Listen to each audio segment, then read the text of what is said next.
नमस्कार। आज से हम 9th क्लास हिंदी के लिए निर्धारित पाठ्य पुस्तक क्षितिज का अध्ययन करेंगे। क्षितिज पाठ्य पुस्तक की बात की जाए तो इसको दो भागों में बांटा गया है। पहला भाग है गद्य खंड तथा दूसरा भाग है पद्य खंड। अब गद्य खंड में पाठ 1 से 8 तक है, जिसमें हम कहानी, निबंध, संस्मरण आदि पढ़ेंगे, तथा पद्य खंड जो पाठ संख्या 9 से 17 तक है, जिसमें हम काव्य भाग का अध्ययन करेंगे, अर्थात कविताओं का अध्ययन करेंगे।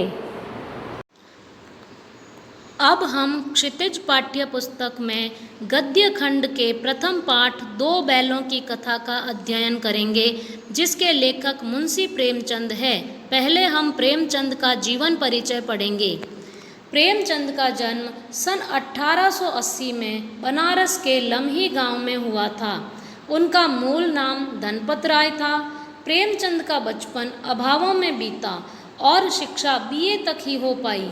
उन्होंने शिक्षा विभाग में नौकरी की, परंतु असहयोग आंदोलन में सक्रिय भाग लेने के लिए सरकारी नौकरी से त्यागपत्र दे दिया और लेखन कार्य के प्रति पूरी तरह समर्पित हो गए। सन 1936 में इस महान कथाकार का देहांत हो गया। इस प्रकार मुंशी प्रेमचंद का जीवन परिचय था। अब हम मुंशी प्रेमचंद की साहित्यिक विशेषताओं के बारे में जानेंगे। प्रेमचंद की कहानियाँ मानसरोवर के 8 भागों में संकलित है।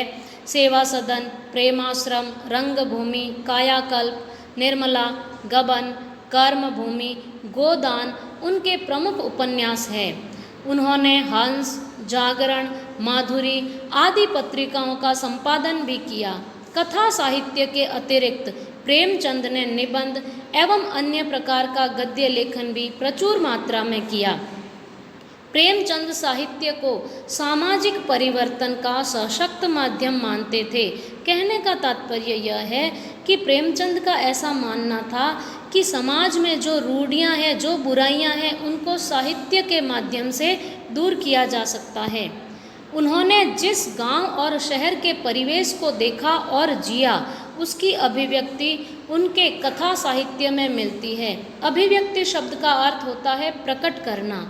किसानों और मजदूरों की दयनीय स्थिति, दलितों का शोषण, समाज में स्त्री की दुर्दशा और स्वाधीनता आंदोलन आदि उनकी रचनाओं के मूल विषय हैं।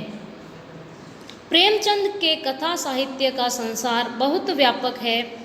उसमें मनुष्य ही नहीं, पशु पक्षियों को भी अद्भुत आत्मीयता मिली है। आत्मीयता का अर्थ होता है अपनापन।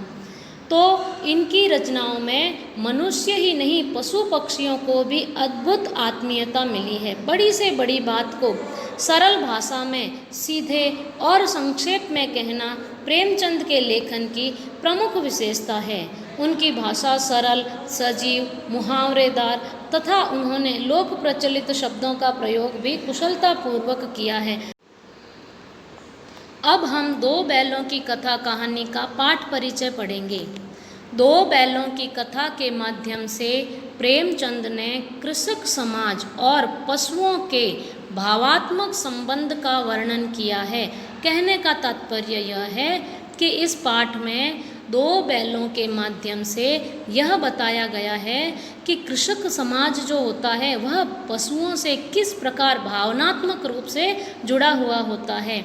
इस कहानी में उन्होंने यह भी बताया है कि स्वतंत्रता सहज में नहीं मिलती। सहज शब्द का अर्थ होता है आसानी से। उसके लिए बार बार संघर्ष करना पड़ता है। कहने का तात्पर्य यह है कि स्वतंत्रता आसानी से नहीं मिलती है, उसके लिए बार बार संघर्ष करना पड़ता है।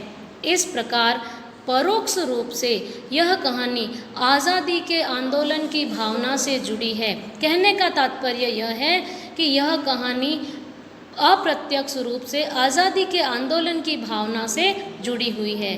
परोक्ष शब्द का अर्थ होता है अप्रत्यक्ष रूप से। कहने का तात्पर्य यह है कि कोई बात को सीधे सीधे न कहकर किसी के माध्यम से कहना, यह होता है परोक्ष रूप। इसके साथ ही इस कहानी में प्रेमचंद ने पंचतंत्र हितोपदेश की कथा परंपरा का उपयोग और विकास किया है।